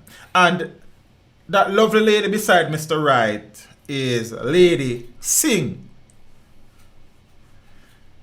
Tanisha Singh. She is, by all accounts, the woman who was captured in that viral video being beaten by the person believed to be MP George Wright. Right now, Tanisha future bright. Tanisha out return wife. Despite all of the struggle and strife. Write and sing to wed. Well, it's a question, I suppose. Sources says embattled couple to tie the knot.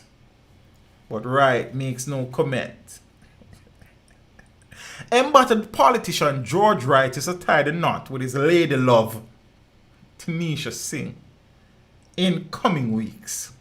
Sources close to the independent member of parliament for Central Westmoreland have told the Sunday Gleaner.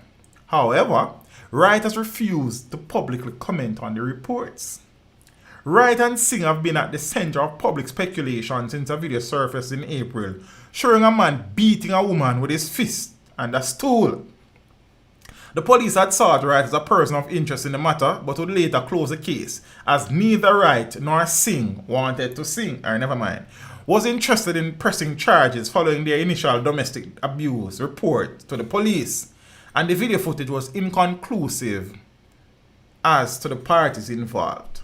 Wright has neither admitted nor denied any wrongdoing. With public pressure mounting, the first-time legislator resigned as a member of parliament.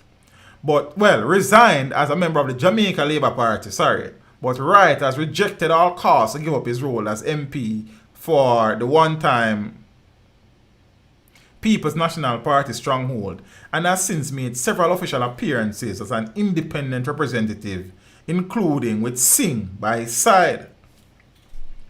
The plan is for them to show a united front to the public, with the hope that the video issue will go away, a close source to the couple said. An official I do could be happening in the coming weeks. Bishop O'Neill Russell, a close friend of the couple and pastor of the Ark of the Covenant Holy Trinity Church. And why is a church name so long? A church name longer than one Bible scripture verse, in Savannah Lamar, said the two had discussed marriage in the past. They will not leave each other. They are not going to, Russell said. She had been there and Mr. Wright's children respect her.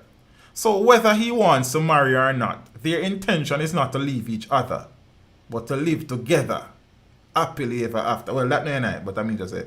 Although when contacted, Wright refused to confirm the wedding plans, The Sunday Gleaner understands from his close friend that only the couple's inner circle will be invited to the very private event. I wonder if stool are going to do that. Them go to sit down on a chair. Them not going to have no stool. They sit down on a stool already. A stool is a dangerous stool. Looking back on the day of the controversial incident, Bishop Russell, who lives on Coke Street, a street name they want change, a JLP stronghold in downtown Savannah Lamar, Westmoreland, told the Gleaner that the couple was in the community just before the episode reportedly happened. The lady, Singh, was here doing her hair. They spent almost all day here before the alleged incident took place. They were in very good spirits, he recalled. He claimed that when the video was made public, he immediately contacted MP Wright. I could have why him contact Wright. Right? Now say I know him. Well, never mind. I called him because I saw a video. Somebody deliberately tagged me in the video and I called Mr. Wright. And I said I saw a video with somebody looking like, he said, stopping short of calling a name. He said, you see, pastor, police and politician, me not trust none of them boy, they no rude boy. Alright, never mind. No. He said, pastor, give me a few minutes and I'll call you back. And I shared the video with him. He called me back and we spoke about it. You understand? I don't want to say too much. But within my heart, I watch the video and I analyze the video. But I can't say too much more about the video. Boy, pastor, may God bless your soul. The bishop said he had also gone to Montego Bay and discussed the matter with Tanisha Singh. She is still the common law wife to George. She is still doing everything, he noted. Russell said the MP continues to enjoy the support of nearly 1,000 registered voters in the unplanned seaside community, but admitted that some of the women in the community, in the constituency, were not pleased because of the video. Currently, to be honest, there are some women who are upset, but there are some women who really support him because if it is him in the video, there's a reason why all of this took place. You opine. I could have what kind of reason that, pastor? You, sir, I coulda why? Me open a stool of their wedding. Rough. And that reason I can't speak. I keep on advising him to say. Never mind, I read. Some only a number that important. Boom, boom, boom. Russell has not written off a return of his MP to the JLP, but is committed to supporting him. I am going to be very blunt to say that if the Labour Party put Mr. Wright as an independent, I will stand with Mr. Wright as an independent. Boy, pass, I take politics serious, you know. Well, I tell you something. I see Mr. Wright as a long-term MP. And as Mr. Everall Warmington said, they are here to support the MP. Why? But you see people business and you know, so they always say when I was a boy growing up like, you know, they always say, man and woman, more time them have things, you know, for load them, cause when them head touch pillar at night time, different things go on. See people business and leave it alone. Hallelujah.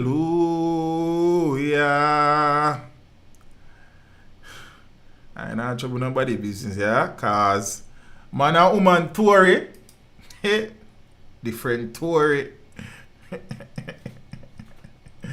Pastor want collecting food for you, wedding man. Pastor work. I think a chicken him a jerk.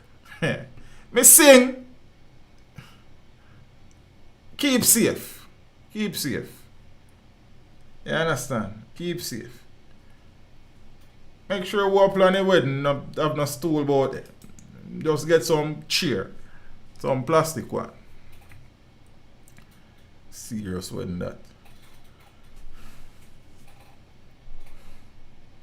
Like sand through the hourglass, so are the days of their life.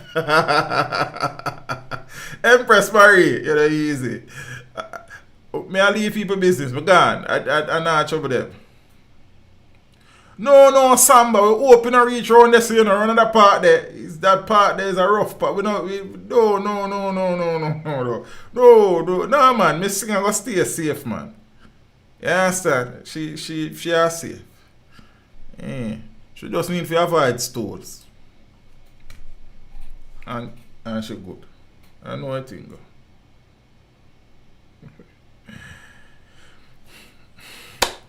Jamaica's Chief Justice Brian Sykes, in treating with a matter in front of the court recently, made an utterance that many Jamaicans will probably like to hear, but it is way out of his hands, I support. Candidate for death penalty. Chief Justice sentences old man who killed 18-year-old to 25 years. Calls him a public health risk. So Chief Justice Brian Sykes described Winston Jarrett, whom he sentenced to 25 years for murdering his 18-year-old sister-in-law in a fit of jealousy, as a public health risk, whom has shown a tendency to violate another person's right to life. The 62-year-old man, Justice Sykes said, was a candidate for the death penalty, though the prosecution had mercifully opted not to go that route. Jarrett will spend 53 years in prison. He will first serve 28 years for another murder committed in 2012 before doing time for the teenager's murder. So these sentences will not run concurrently as most others have been. These will be served consecutively. Jarrett reported Julian White missing a day after he knifed her to death. A postmortem report showed that she received some 20 stab wounds to the head, neck, upper torso. Jarrett, who trailed the teen from St. Ann to Duncan's in Trelawney, where he confronted her and accused her of being promiscuous, told the police an evil spirit may have led him to kill her. So the evil spirit can keep him in prison, in company in prison. Them apart. A plea for leniency by his attorney, Shellyan Hyman, failed to move Sykes. Jarrett has led a life of crime for the past 43 years, and he was recently convicted of another murder charge. Hyman told the court that at a young age, her client had been abandoned by his mother, who migrated, and he had no contact with her until a few years ago. Newsflash, sir. It's not you alone that was abandoned by your mother, sir. You understand? Alright. So I don't know how that affect the price of rice. You sure we there now? Yeah. In addition, his father was killed while he was a child. I'm sorry to hear that. Hyman said Jarrett was raised by a family who allegedly abused him in his early years. I believe, my lord, that these are some of the issues that would have resulted in him behaving in a particular way, stated Hyman before pleading with the judge to be lenient in his judgment. The offense is a serious one. I would have never known if you never tell me. And by any stretch of the imagination, we know that he must serve time in prison. My lord, I am praying with you to be as lenient as you can be in these circumstances, requested Hyman. I don't know if that Hyman or Heyman, but that's some man business. It is unfortunate, my lord, that when persons are before the court, we often see them in such a negative and terrible light that we cannot appreciate we are more than our mistakes.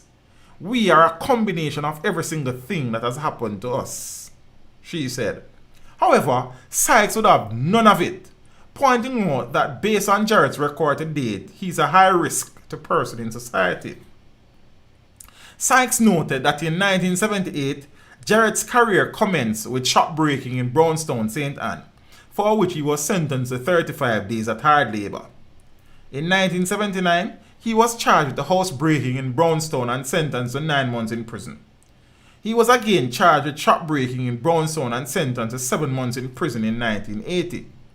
In 1982, Jarrett apparently transferred his operations to Kingston, where he upgraded his skills from offenses against property to offenses against people, and spent 2 years in prison for indecent assault. In 1985, he was given 12 years for 2 counts of carnal abuse in the Home Circuit Court. Then, in 1995, he was given 2 years in prison, suspended for 3 years after entering a plea to 3 counts of forgery, 1 count of uttering forged documents and obtaining money by false pretenses, and conspiracy. In 1997, he relocated his operations to St. Anne, where he resumed his housebreaking practice, combined with unlawful wounding. He received another suspended sentence. I wish judge give them the suspended sentences though. That judge there, figure serve some of the time with him. He received another suspended sentence in 2002 for indecent assault. Then in 2012, he was sentenced in Kingston for a murder he had committed when he escaped to St. Anne and met his wife. He later developed an affair with Wright, his wife's teenage sister. The Chief Justice argued that Jarrett is not an appropriate candidate to be released anytime soon. I suppose the Crown was merciful when it did not seek to get the death penalty, because the law allows that, he said.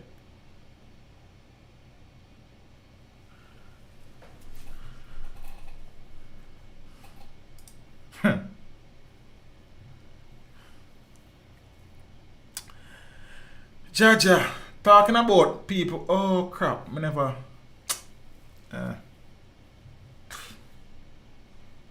How come I never remember to do that though? Jaja, God. So the judge them this week now play with people. Man gets life sentence for a murder of his ex-lover.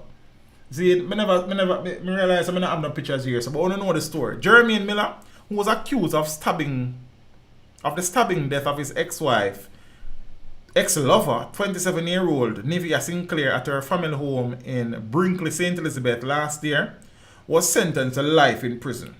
His attorney, Queen's Counsel Peter, that he was champion who could have saved him, told the Observer that Miller was also sentenced to 13 years for burglary. Miller will have to serve 20 years before being eligible for parole. The sentences were handed down by the Home Court Judge Justice Courtney Day in St. Elizabeth. In the St. Elizabeth Circuit Court in Black River, Sinclair had moved out of her boyfriend's home and returned to live with her parents because of an alleged abusive relationship.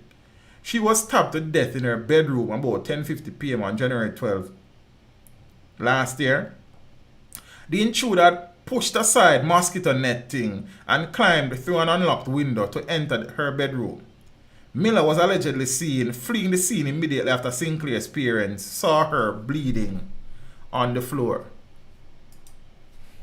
The woman left you and you left your yard, broke in on the people them house, hide, wait, and kill the people them pitney, brother.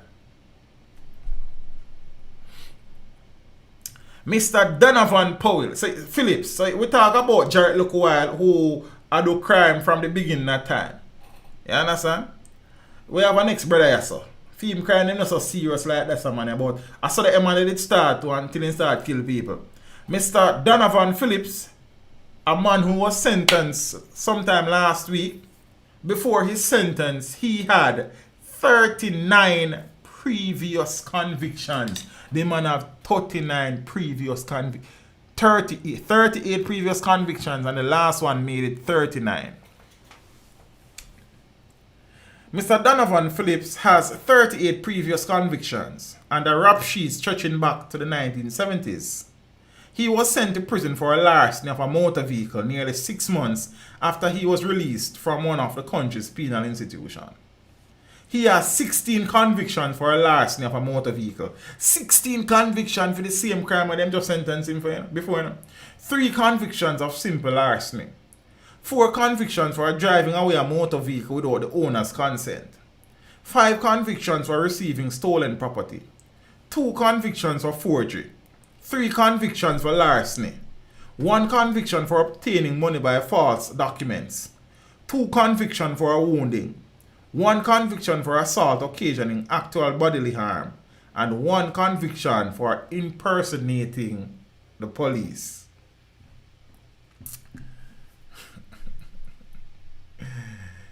Boy.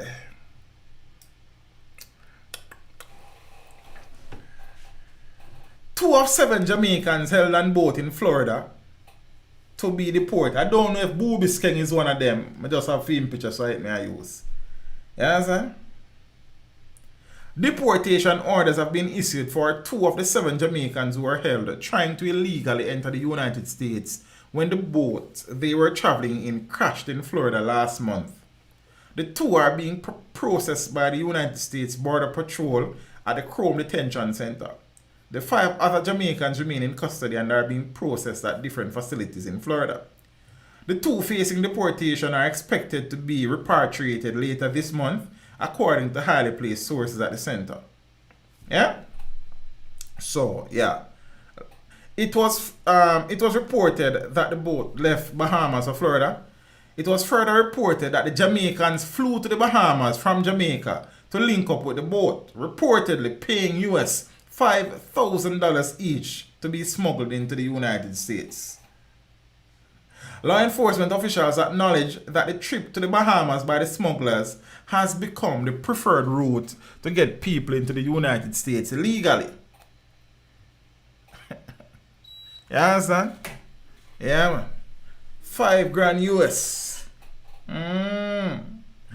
No, peeps. Me could talk about some other things we are going on here. I talk about 2 more stories and then, because me need to start edit the interview for Tuesday. Big up to all of the people them we watch the Thumper Lion interview Saturday evening. I had an interview Saturday and I interviewed the last about 3.5 hours to brother. You understand? So by the time me forwarding for an interview and reach home, the premiere done, me they kind of tune in one at a time. Where they get the dollars from? Good question, Mike Jones. 5,000 US, that can start like, well, you know what it go. And big up, me see some people are say, we have to deal with a particular comment. I mean, there's a pause as of your cars. Send me a work of what you call it, you know, convenience. Like Thumper Lion and never artist and deserve him story be heard. Family, when you upload an interview, you don't have to watch it, man. You choose to watch what you want to watch. Me not force nobody to watch nothing. You understand? So Thumper Lion have a story like everybody else in the business. Zane, so some people, if I don't know big name superstar, then I not beg you to watch the interview them, brother. You will choose to watch what you want to watch. You understand? And many more people with the profile of Thumper Lion will be interviewed and their stories will be uploaded on the channel. So if that don't work for you, just leave. You understand what I say? I not lose no sleep. I always tell people I will not lose any sleep over it. You understand? Because the truth is, viewers and subscribers, they come and they go.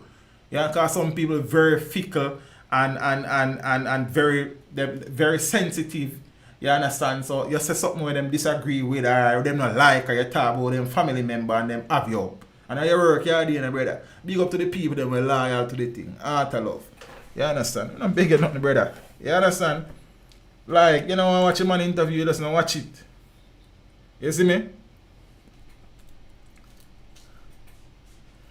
And yeah, so you gotta watch an interview about an artist where you know already. How about an artist where you don't know nothing about and try expand your vocabulary? Your knowledge of the vocabulary, your knowledge of the music. And more time, I just I'm gonna run with people more time, you know. Sometimes I wanna forget some run with man. Can't come with some chattings more time what even necessary. But my God, you know. You see me? And then you go here, oh, you're a teacher, you have to learn to tolerate people. Sometimes on a suggestion them a crap, man. And as a teacher, I'm supposed to can correct you upon that. Sometimes on a suggestion them not necessary, brother, on a comments. You understand? That's the difference, you know. Oh, you're a teacher and you move from yourself, man. So me a teacher, me not a human being. Oh, me was a teacher before me born. Me is not a human being. Don't get it twisted, man. You will get the runway. Yeah, man. When you see man out here try to do some work and you come with no chat. Get me cross sometime. You know. I just more time me ignore comment them, you know, but sometimes you have to run with a one man. Let them know themselves. Big up Thumper Lion. The girl them pie. That me I tell you not to. We talk about that something here. We talk about that something here one of them time. One brother bust beat up him woman and go court and in order for get off I think him propose to the lady in a court and the judge like it and give him a blind and one heap of sitting. Him in a problem again. See him that brother here. Susie did that call me. Angie did that call me. What she need? Did that call me? Yes indeed. Because she tight like a tight. Uno calm down, man. Watch you now. This a brother here, pan him knee so. He wants me to take one pipe and broke in. You know what you are going on so. Man who proposed in court in trouble again. Trouble again. King Kong, big up yourself. Watch out. A man who caught the attention of a parish court judge last year when he proposed to his common law wife is back before the courts for physically assaulting another woman. Andre Chantelope pleaded not guilty to assault occasioning actual bodily harm when he appeared in the Kingston and St. Andrew Parish Court. Senior Parish Judge Lorian Cole Montague expressed shock when he saw him in the prisoner's dock, having been before her 3 times in 2021. The allegations are that on July 13th about 7:45 a.m., Chantelope picked up the complainant at her home in St. Andrew and was taking her to work when they got into an argument, which became physical. Chantelope allegedly hit the complainant in the face 3 times, in both eyes and on her right cheek, or in backside and thumb, I look like, causing pain and swelling. However, Chantelope said he never touched the complainant. We slept in the same house and brought her and her son by her grandmother's house in the morning. We were in the car coming down and I tell her that I am going to move out my stuff cause me need a little space. She starts say me no need to move out my stuff and she go hurt herself. Same time she pull the car door ready for jump out right a cement company and I grab onto her and pull over the car and I ask her what she a do. She said she go hurt herself because me a move out. Me never hurt her, Your Honor.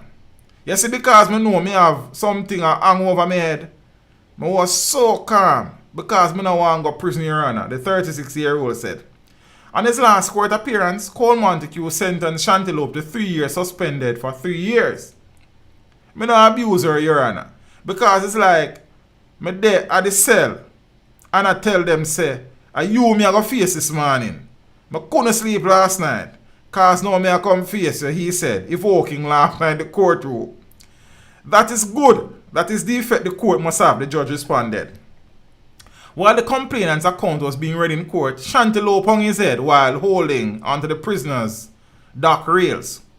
We were having a conversation which he started to accuse me of lying. He then threatened to kill me and we began to argue. He pulled the scissors from his driver's door and told me that he will stab me in my neck and lock me up in the car.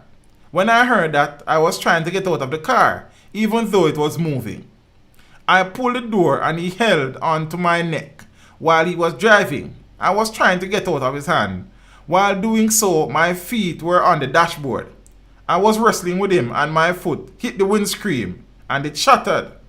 He stopped when he realized that the windscreen was shattered and held on to my face, punching me 3 times. I got 3 from him and come out of the car. I got 3 from him and come out of the car. Me and them tired. The statement read, Cole Montague said she was deeply concerned. You came before the court in January and what a performance you put on. You came before me a little after that. I remanded you in custody pending sentencing. And because of what you said and the lawyer said, I said I will give you a chance. And I gave you a suspended sentence for 3 years with the condition that you get anger management counseling. And then you come before me now? For this kind of offense, the judge said. Cole Montague ordered that Chantelope be remanded until September 9th. Fingerprint order was made. Me keep on updated. No, and a 3 from him, a 3 from him, and me really wrong JC, man. That's cool, man. Me did tell that woman that's run, you know, but she never listen. Me say, lady, run. Me no know you and you no know me, but just run. She never run, she take proposal. Yes, and so, I see people, you see, just like Wright and Tanisha, more time you have it, I don't even know still. You understand?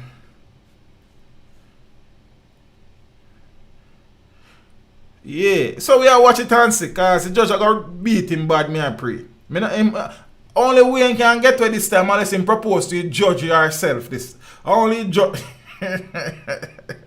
Is that different to man? So hold on. So one to the married, one to the one when proposed to Nadine. Because me I wonder, me assume say the same woman. So she never bother married him. So I find the next woman. Oh. Right now, the only thing can save him if he propose to the judge. And the judge name. The judge have enough name. She have one next man name too. She name Lorian Cole and then she name Montague. So she married already, brother. So I don't know what you're gonna do.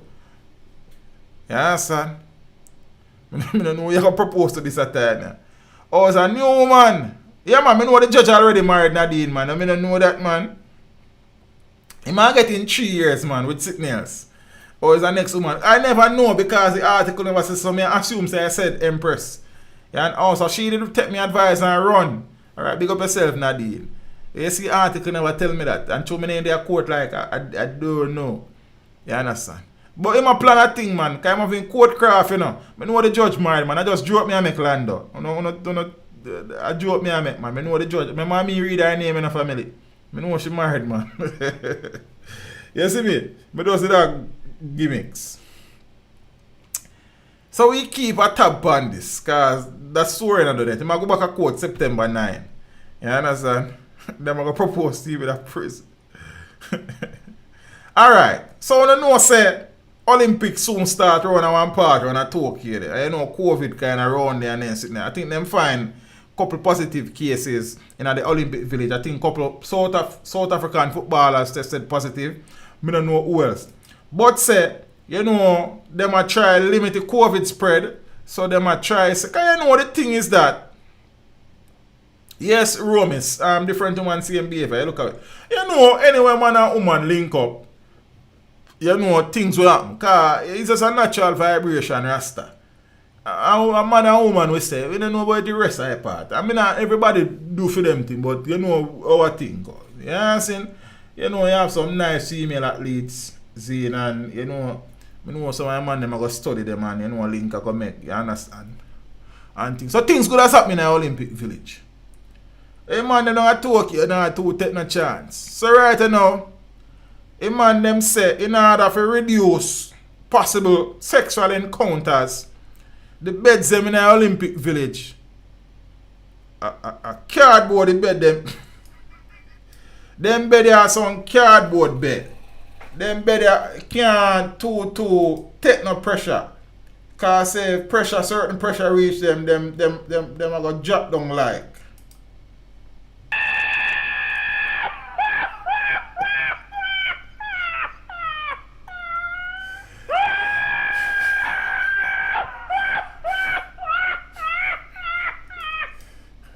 So right now, they at least them have a dust. You understand? But between me and them people are still. I don't know about another country still, but I know the hard man. Them man in a two in a bed in a rasta. You understand? I don't know about the rest of people them, but I know say yard man on the focus on the Olympics, you know. That me I telling you, you know. You understand? I know a long time I know I train. You see me? I know just go deal with the thing. Yeah, no bother with the foolishness. But say, you know, yard man them do every two need no bed still. Cause we have a different breed, you know. We build different. Cardboard beds to prevent sex at Tokyo Olympic. They don't know that.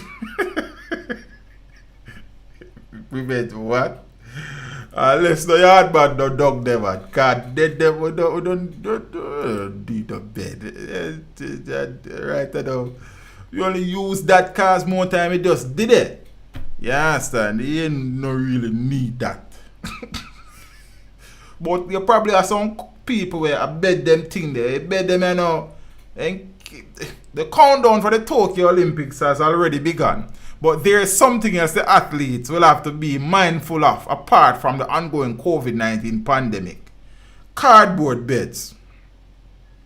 First thing, a long time man run a yard they sleep on cardboard. They didn't know nothing around this. They didn't know nothing new. You understand? We've been a governed cardboard for a long time. We know if we make that work. We don't even know that. In an effort to keep athletes focused on their discipline and socially distanced, organizers for this year's delayed event have reportedly created so-called anti-sex beds.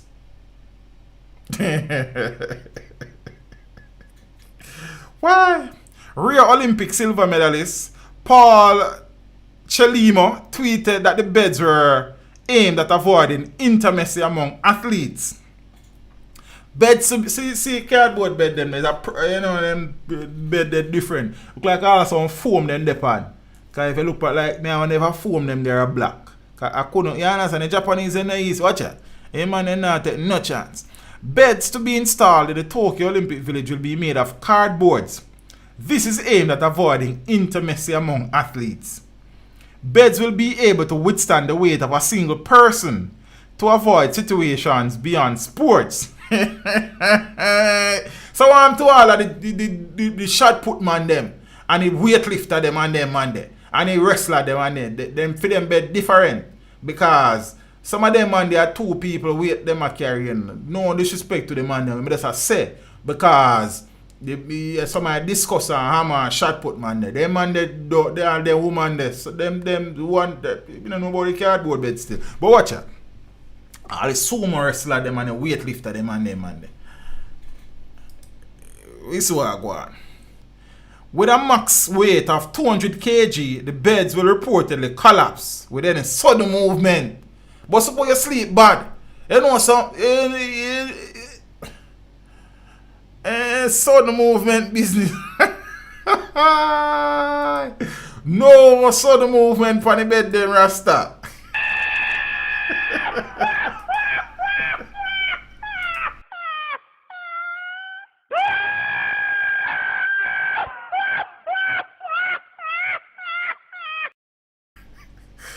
Oh no, easy with the sudden movement bit. Watch ya now, watch ya. Yeah man, what about 400 pound for two top? 400 pound not bad. Nobody not supposed to weigh so much. But some of them people that big like, you know, watch ya. Yeah, you understand? Watch ya now. So no sudden movement.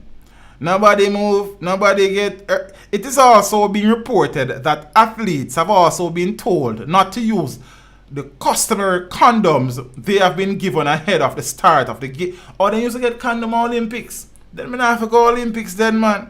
Instead, being asked to keep them as a memento of the games. So what did you get at the Tokyo Olympics? You know, between me and you, I know say I never get no medal in about. I have some Olympic condoms in one jar around this, you know. You see me? Yeah, man. Those beds can stand up to 200 kilograms. Takashi Kitajima, the general manager of the athletes village, was quoted as saying by the Associated Press. Kitajima further added that a wild celebration such as an athlete bagging a goal could perhaps be bad news for the bed. Of course, wood and cardboard could each break if you jump on them, he said. Yeah, man, you just focus on the Olympics there, sir. You see, cause them bed they don't make for no, they don't make you understand. But we know say you need a bed something there, sir. A bed is just, you know what I mean? If it did it, just did it. You just use it from time to time. But you know, we make different. Peeps, we are cutting this. All right, man, them when they have a good Olympics.